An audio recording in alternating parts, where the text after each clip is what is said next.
ഇടുക്കി ജില്ലയിലെത്തുന്ന റവന്യൂ മന്ത്രി കെ രാജൻ അയ്യപ്പൻകോവിലിലെ പത്തിചേൻ മേഖല സന്ദർശിക്കണമെന്ന് DCC vice president George Joseph Padavan. 10 ചേനിൽ 7 ചേനിയിൽ സർക്കാർ പട്ടയം നൽകി. 3 ചേനിലാണ് കർഷകരുടെ വീടുകൾ ഉള്ളത്. ഈ 3 ചങ്ങല പ്രദേശം കൂടി ഇപ്പോൾ ഇലക്ട്രിസിറ്റി ബോർഡ് കൈവശപ്പെടുത്തുവാനാണ് ശ്രമിക്കുന്നത്.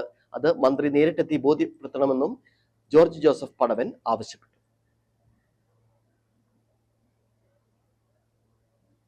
1950-ൽ അധിക ഭക്ഷ്യോൽപാദന പദ്ധതിയിൽ ഉൾപ്പെടുത്തി ഭക്ഷ്യവസ്തുക്കൾ ഉൽപ്പാദിപ്പിക്കുവാനാണ് ഗവൺമെന്റ് കർഷകരെ ഇവിടേക്ക് പ്രവേശിപ്പിച്ചത്. ദേവികുളം സബ് കളക്ടറുടെ ഉത്തരവ് പ്രകാരം ഓരോ കൃഷിക്കാരനും 5 ഏക്കർ ഭൂമി വീതം ഇവിടെ നൽകി. കൃഷിക്കാർ വനം കയ്യേറിയ ഭൂമിയല്ലിത്. ഈ ഭൂമിയുടെ ഒരു ഭാഗമാണ് ഇടുക്കി പദ്ധതിയുടെ ജലസംഭരണ മേഖലയ്ക്ക് വേണ്ടി വിട്ടുകൊടുത്തത്. ജലസംഭരണ മേഖല ഇലക്ട്രിസിറ്റി ബോർഡ് ജെൻഡയിട്ട് തിരിച്ചിട്ടുള്ളതാണ്. ബാക്കി ഭൂമി കൃഷിക്കാരുടെ കൈവശം തന്നെയാണ്. ജലസംഭരണിക്ക് ശേഷമുള്ള പ്രദേശത്ത് 10 ചങ്ങല പ്രദേശം എന്നാണ് ഇപ്പോൾ അറിയപ്പെടുന്നത്. 3 ചങ്ങല പ്രദേശം കൂടി ഇപ്പോൾ ഇലക്ട്രിസിറ്റി ബോർഡ് കൈവശപ്പെടുത്താനാണ് ശ്രമിക്കുന്നത്. ഈ പ്രദേശത്തിന് പട്ടയം തരാൻ ഇലക്ട്രിസിറ്റി ബോർഡ് ഉന്നയിക്കുന്ന തടസ്സവാദങ്ങൾ അടിസ്ഥാനരഹിതമാണ്.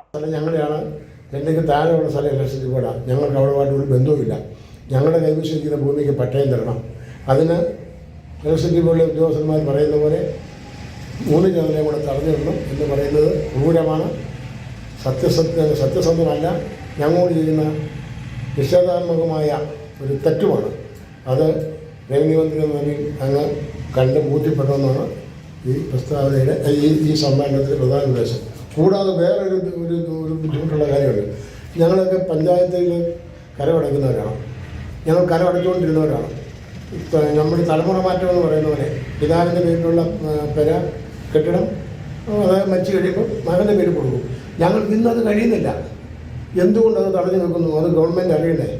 ഉത്തരവാദിത്തപ്പെട്ട ആളുകൾ അറിഞ്ഞാലല്ലേ പരിഹാരമുണ്ടാകും. അതുകൊണ്ട് പട്ടയം ലഭിക്കാത്തതിനാൽ വീടുകളുടെ ഉടമസ്ഥാവകാശം പോലും അടുത്ത തലമുറയ്ക്ക് കൈമാറാൻ കഴിയുന്നില്ല. ഇതിനാൽ മന്ത്രി ഇന്ന് കട്ടപ്പനയിലെത്തുമ്പോൾ ഇവിടെ 14 കിലോമീറ്റർ മാത്രം ദൂരമുള്ള പ്രദേശത്ത് നേരിട്ട് സന്ദർശനം നടത്തണമെന്നും ജോർജ് ജോസഫ് പടവൻ വാർത്താ സമ്മേളനത്തിലൂടെ ആവശ്യപ്പെട്ടു. കാഞ്ചാർ മണ്ഡലം പ്രസിഡന്റ് അനീഷ് മണ്ണൂർ, ജോയി ഉയരക്കുന്നേൽ എന്നിവരും വാർത്താ സമ്മേളനത്തിൽ പങ്കെടുത്തു. Idukki vision news, Kattappana.